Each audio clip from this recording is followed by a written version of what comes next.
Assalamu alaikum wa rahmatullahi ta'ala wa barkatu masu kallon mu a wannan tasha ta Auren So TV. A yau kuma shirin namu zai yi magana ne akan ainihin tarbiyya ga yara.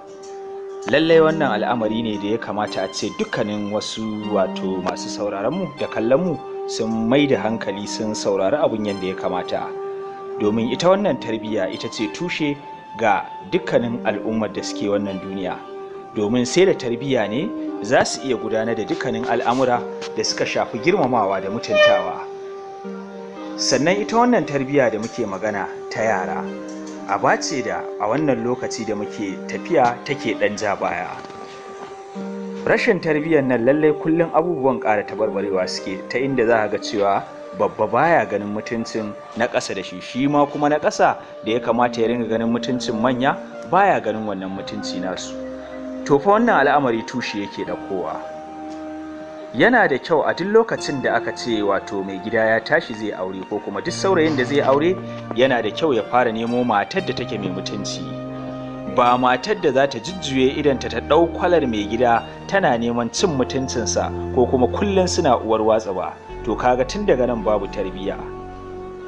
To amma wani lokacin matsalar ba waya iya mace ne take ba, akan samu maza waɗanda su ma cinnaku ne ba su san na gida ba. Ko da yaushe a cikin murza gashin baki suke da kuma yin rashin mutunci wa iyalinsu. To shi ma wannan tun daga farko ya kamata iyayen budurwa su tsaya su tantance su san wa ma za su bawa 'yarsu. Domin wani namijin shi ma fa bai fito ne daga gidan tarbiyya ba. To idan bai fito daga gidan tarbiyya ba, ta yaya za a yi a samu 'ya'ya masu tarbiyya bayan shi ma a gida gashi nan baya nuna tarbiyyar? Ko da yaushe abin da aka yi masa a gida ba a burge shi, duk abin da aka yi ya zama a banza. Kullum iyalinsa a cikin bakin ciki suke da rashin annushuwa da bacin rai iri-iri. To amma idan aka yi sa'a aka yi bincike aka samu iyali masu mahimmanci da kuma gida na mutunci, gidan da suka san ciwon ɗan adam, sai ka ga cewa tarbiyyar wannan yaran gida ta sha bamban.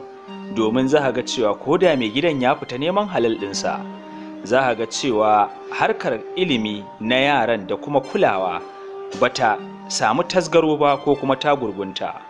Ko da yaushe za ka ga uwa wacce ta fito daga gidan tarbiyya tana kulawa da ilimin 'ya'yanta. Allah sarki. Wasu kuma a can gefe ga su nan za ka ga cewa kwata-kwata yaran ba su ma samu kulawa ba.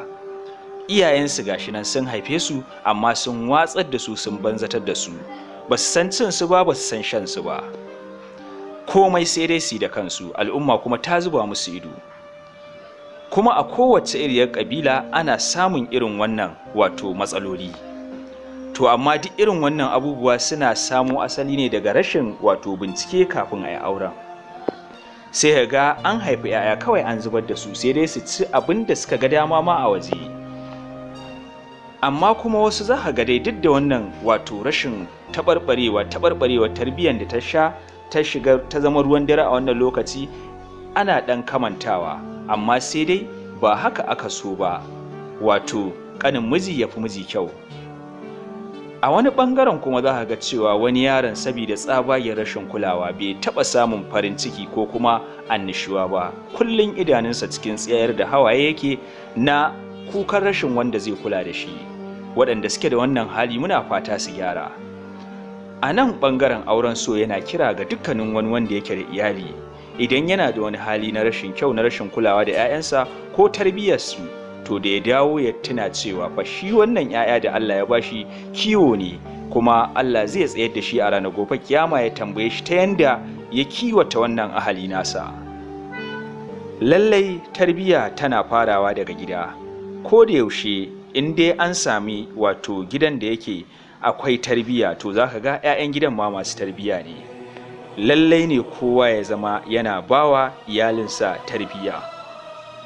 Kuma ba iyanan abin ya tsaya ba, ku ci gaba da addu'a da roƙon Allah, domin shi ne zai ƙara shiryan mana da 'ya'yanmu. Auren So TV, farin cikin al'umma. Domin samun shirye-shiryenmu ku yi subscribe. Mun gode masu kallon mu.